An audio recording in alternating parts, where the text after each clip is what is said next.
Celebrity True or False. You can't handle the truth. That's it. That's our production. That is a great segment, man. Thank you. That's we haven't even spoken very about economical. Thank you. Hey, listen, there's shoestring around here, brother. I don't think so, man. Look at this place. First up, true or false, your first paying TV gig was on an episode of The Equalizer, followed by an episode of Miami Vice. True. How about them apples? True. So your first Oliver Platt showing up all rosy-cheeked on the episode of The Equalizer? Yeah, my manager really wanted me to, and he was very smart, to because I came up on the stage. And he wanted me to work in front of the camera. Mm-hmm. And let me tell you something. It's a really disorienting. It's such an eccentric, weird way. He was just smart. He wanted me to spend some time figuring that stuff out. And that's you, by the way, on Miami Vice. Miami Vice. Were you the only guy to ever wear a bow tie in the history of Miami Vice? You know that guy? He was an arms dealer. Is that right? His name was Speed Styles, and they wanted him to be like a. Excuse me. Yes. Sort of a classic. I said, let's turn him into a preppy. Let's make him like a preppy. This was your twist to them? Well, just the wardrobe and the glasses and stuff. And the wardrobe person's like, what's a bow tie for Miami Vice? It was like season 18. I think they were just like thrilled to have somebody be interested, you know. By the way, legendary television show. No doubt. No, but I was thrilled, you know. I was bummed out I didn't get to work with Crockett and Tubbs. You did not? Were they Crockett and Tubbs? Yes, that's it. Yeah. No, I didn't get to work with them. What the hell? I know. What about Edward? I was being stung undercover by one of the cops. What about Edward Woodward? Did you work with the legendary Equalizer? I don't think I did. Oh, dude. I was a thug. In the Equalizer, I didn't have any lines. I was a thug. I was like staring into an aquarium. Well, you know, my cohorts were doing evil in an apartment, literally. But let me tell you something. I was so glad that you know, because working in front of a camera is really weird. So when you first do it, it's just weird, man. It's weird. They do little pieces over and over again, and where do I look and where do I not look? And well, it worked out for you. Well, you know, you're off and running. Second one, Oliver Platt. True or false? You were the second cousin once removed of Princess Diana. It's kind of the truth. What do you mean? My mother has English relatives. Okay. And my mom's, I can't remember, but literally, it's like she was a second cousin, so I'm once removed. Okay. But I think my mom's grandmother and her grandfather were brother and sister. I never met her. Oh, you never? Okay, no. That was the follow-up question. No, I never met her. You never went to some royal. You weren't you were invited to the royal wedding. You actually was anybody? Check this out. Okay. We were invited to the wedding. Okay. By her. By this cousin who my mom was one of her favorites. Okay. An important cousin who was able to. And when her mom found out, you're having these like loser Americans. We got that Elton John. That's Elton John's seat. And no, so we were literally. Now listen, hold on. I was in college, and I actually kind of regret this because they had such a ball. But I was like, we're just all jumping up and down because, you know, like we don't really know these people, and what are we doing? You were too cool for school to go. I was too cool. And by the way, the English cousins were so embarrassed about we were literally disinvited. But they were so bad. They were like, please come over.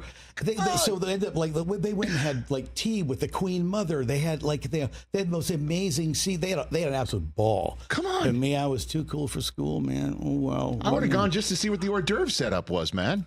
You know, I was a college student. You know that it's a specific breed. Too young to know. Yeah, too young to know. All right. Speaking of college, 2 more to go. Oliver Platt, celebrity, true or false? You became a Red Sox fan in college. You went to Emerson College, right? Tufts University. Tufts. Okay, Tufts University. Pardon me. Red Sox fan, and then you went from hating George Steinbrenner to respecting him after you played George in The Bronx is Burning. You know, you can't. One of the reasons I wanted to play George Steinbrenner was because, as a Red Sox fan, I detested him, and it's a really it was a great role. It was in this. It was this like twisted love triangle between, you know, Billy Martin and Reggie Jackson and Steinbrenner. Yeah. Was sort of the talk about dysfunctional, you know, craziness. But it was like you as an actor, you cannot judge any character that you're going to play. You can't. You have to like, you know, I had an acting teacher said, like, if you're playing like one of the great villains of history, you need to act like you are standing in front of the pearly gates arguing with God why you should be let in. So you got to get in. You got to see you got to see the world from their point of view, right? Yeah. I mean, awful people thought that they were helping by doing what they did, right? So I don't want to mention his name, but you know, nobody thinks they're a villain. George Steinbrenner, and by the way, and so in the process of researching him, I actually became incredibly impressed by all of the stuff that he actually, you know, he brought like, you tell me if I'm wrong, you would know better than me. Yes, sir. He brought like showbiz to, you know, to the game. He From said, Ohio, he was a shipbuilder. he was like, this is an entertainment. Yes. Like all those big, you know, people, mascots with big fuzzy hats on, and you know, people doing dance routines. Steinbrenner started all that stuff. Well, he wanted nothing to do with anything but winning. That's Right. all he wanted. And so you know, portraying Steinbrenner and John Turturro as Billy Oh, my Martin. God. He was Holy amazing. cow. He By was the way, amazing. his brother, Nick Turturro, is a crazy-ass Yankee fan, is the only way to put it. But again, just you playing George. Do you still have the jacket? You got the George jacket, the Dickie? Did you wear the white Dickie? Did you get that thing going? We got it all going. Another reason it was terrifying to me is I never play. It's really scary to play a real person. Yes. That people can go, oh, I actually know that real person now. Let me see how he's doing. And you got to be very careful. You can't. Yeah. You can't do you can't do an impression. You know, like our friend Hank Azaria is so good at. Yes. He never does that for this stuff. Right. So you have to sort of try and capture the essence. But it was, I don't know, it was just a real challenge. I had to dye my hair red. You know, I didn't even know he was a redhead. Last one for you. You were cast in the Married to the Mob film after Bill Murray saw you in a small off-Broadway play, and he recommended you to Jonathan Demme. True. It's true. I was doing my very first thing that I did on stage in New York was this little a one-act play festival. Yeah. And, you know, my beloved, dear departed cousin Frankie was his neighbor in the Pacific Palisades. Was Bill Murray's neighbor? Yeah, and he said, you got to come to my Christmas party, meet Bill. And I was going to go to the Christmas party anyway. And I was, you know, and there was Bill. And Bill was lovely. We had a wonderful conversation. And I was never a natural networker. Yeah. And so at the end of the conversation, Bill says, hey, well, is there something that I could see you in? And I'm like, you know what? As a matter of fact, there is. I never thought that he would come, you know, but it was the day we were closing, the last matinee.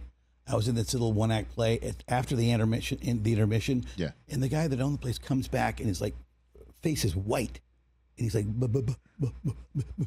there's this little hole in the wall off Broadway Theater. He's like, Bill Murray's here. And he says he's here to see you. I was like, not actually the thing you want to tell an actor right before he goes on, but this was the end of the thing, and I was pretty confident what I was doing. Anyway, yeah, we went out and had a nice chat, and you know, somebody dropped out of that movie. Married to the Mob. Yep. And on the same day, the casting director for his movie and Bill said this weird name to him, which Oliver Platt, and it was like, what? And so we went and had lunch together, and the rest is history. Yeah, there you go. You with Matthew Modine right there. Oh my God. Yeah, I brother. wish I'd kept that jacket. No doubt. I remember you too in Working Girl, because I'm a Staten Islander. That was a big movie for all of us in Staten Island. That you take the ferry to come to the big city, and then suddenly took over. Yep. You know, and became big in big business. And I remember that movie. Did you ever go to Harrison Ford's story? Were you on the set with him at anything like that for Working Girl? I had a little. That was just a couple just a of little little stuff? things. No, Okay. I had this sort of. I never got to know, man. You don't always get to work with with your heroes with the big. When you're starting out. Catch the Rich Eisen Show every single day on the Roku channel, 12 to 3 Eastern, for free.